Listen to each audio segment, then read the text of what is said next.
When I was trying to figure out what to say to you all tonight, I called David and asked what should be in the Fragile X speech. And he replied and he said, "You say, 'This is my brother.'" So, to make sure the important thing is established right up front, David, will you please stand up?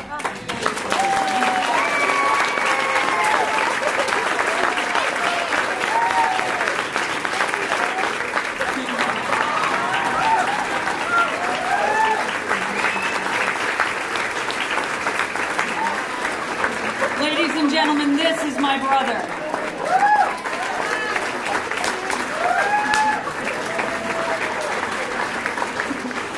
It took me a while to write what I'm about to say. How do you describe the effects of a condition that you wouldn't wish on anyone, yet contributes to someone that you wish everyone could meet? I was 5 when my brother was diagnosed with Fragile X. It came as quite a shock to my parents. From the beginning, David was perfect. He scored a perfect 10 on his APGAR test. I got a 9. He had big blue eyes, seldom cried, and slept through the night on his very first evening home from the hospital. A rare baby indeed. But then a pediatrician noticed that those big blue eyes weren't following conversations quite as well as they should, and Fragile X became a part of my family's vocabulary.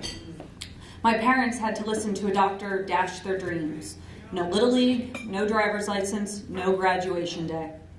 One doctor even suggested that an institution would be a better home for their infant. Thankfully, they did not listen to that man. Because my parents raised David with me at their homes in New Jersey, I got to grow alongside a person that I am so very proud to know. My brother has always been my beloved dude, my greatest teacher, my secret weapon.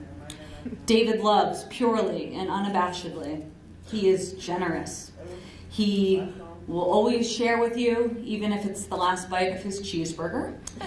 He will always want to make sure you're happy, and he will ask you over and over again to make sure that you are happy.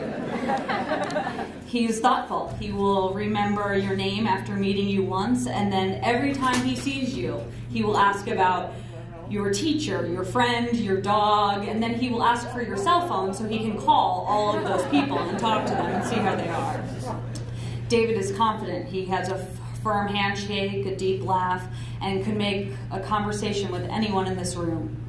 He is funny. He can remember movie lines like he wrote them. He loves to dance, and he will outsing anyone in any church.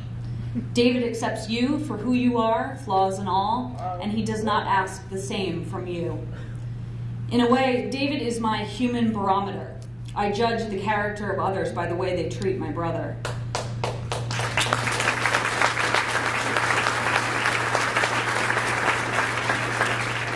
If you flinch when he flaps his hands or turn to dismiss him, you will never be close to me.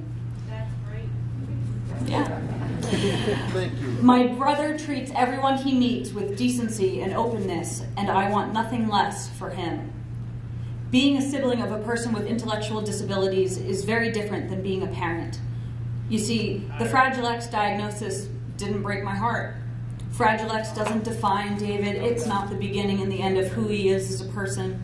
Siblings aren't haunted by the ghosts of what could have been. I can tell you that you would be very foolish to underestimate David Frederick Clark.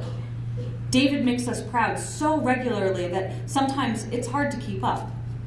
In a family that takes its performance on a golf course or a baseball diamond very seriously, David became the first member of the Clark family to medal at an Olympic game last month when he took the gold in the equestrian division at the Special Olympics in Lexington, Kentucky.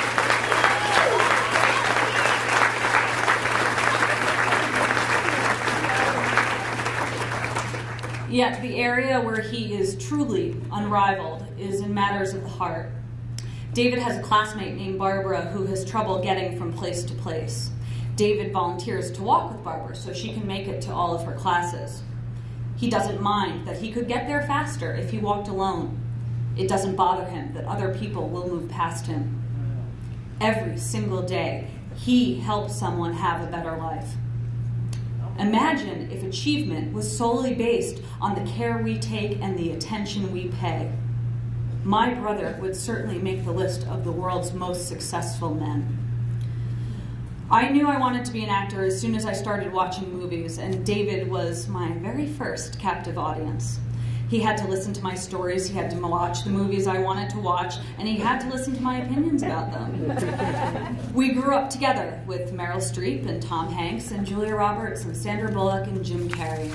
If you'd like to talk to David later, I'm sure he'd be happy to recite all of the dialogue from The River Wild, Forrest Gump, The Pelican Brief, While You Were Sleeping, and his personal favorite, Ace Ventura: Pet Detective.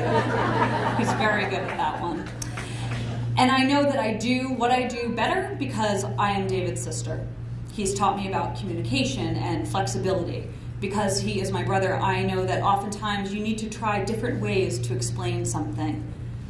I learned about what it means to step out of myself, to leave aside my own concerns, anxieties, or drama, and to focus on someone else, to connect with someone else. Of all the gifts David has given me, empathy is the one I value most. Earlier this year, David's school celebrated their 120th anniversary. During family weekend, we all took a drive to see one of the billboards the school had taken to thank the city for their support.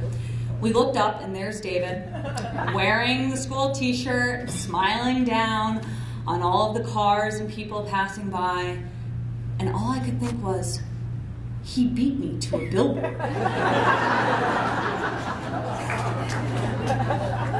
Earlier this year, I've been attending FRAXA events since I was a child, and watching the tireless efforts of Ron and Amy Watkins have made leading up to this evening, I've been reminded of all the Fragile X parents that I admire. From Katie Clapp and Mike Trinfalgia, to Mary Beth and David Busby, to the Masseys, to Jim Cox and Michelle Bass, to the Stevensons. These people have taken their heartbreak and fear and transformed it into a community of hope, a community that I feel so fortunate to be a part of. But the Fragile X parents who inspire me every day are my own. They've both sat on FRAXA's board and are here tonight. For almost 25 years, I've watched as Dave and Mary Jane Clark have made their children their top priority. They've shown me that the strain of divorce is no match for the strength of parental devotion. Even when they see things differently, they always work together to ensure David has the care he needs. And perhaps if the members of the United States Congress had been parented by Mary Jane and David Clark, the last 2 weeks wouldn't have been necessary. I don't know about that, but what I do know is that David and I are so lucky to be theirs. David's kindness and confidence and humor are a tribute to them. My parents raised David with pride, raised him as a person to be valued, raised him to value himself. His laugh and his handshake grew as strong as they are because he grew surrounded by love for him and faith in him. It would be easy to say that my devotion to David is a result of a belief that he was dealt unfortunate cards. But the truth is, I am committed to being his defender because I know that the lessons I've learned from being his sister have given me a winning hand. I see all of you here tonight looking lovely with your open hearts and open wallets. And I think it's important to really know what exactly it is we're striving for. Are we here to fix something? Are we here to try to make people with Fragile X more like us? I certainly hope not. Because when I look at David, I think this is my brother and there is nothing wrong with him.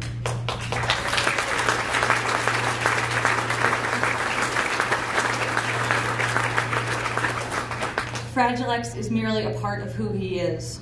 It's not that we don't want people like David in our lives, it's that we want people like David to have every opportunity life presents. Eunice Kennedy Shriver, the ultimate sibling, said, "As we hope for the best in them, hope in us is reborn." I'm here tonight to celebrate who my brother is and thank all of you for the contributions you're making to ensure that the lives of people with Fragile X are a little easier. I have no doubt that the people gathered in this room will make Fragile X a thing of the past. It will take time, it will take effort, and it will take energy. We'll do it for Ron and Amy's Nicholas. We'll do it for David. We'll do it for the Fragile X baby who was born today and the Fragile X man who died yesterday. We'll do it because it's doable. We will get this done. And until that day comes, I wish you all the love of someone with Fragile X. Thank you.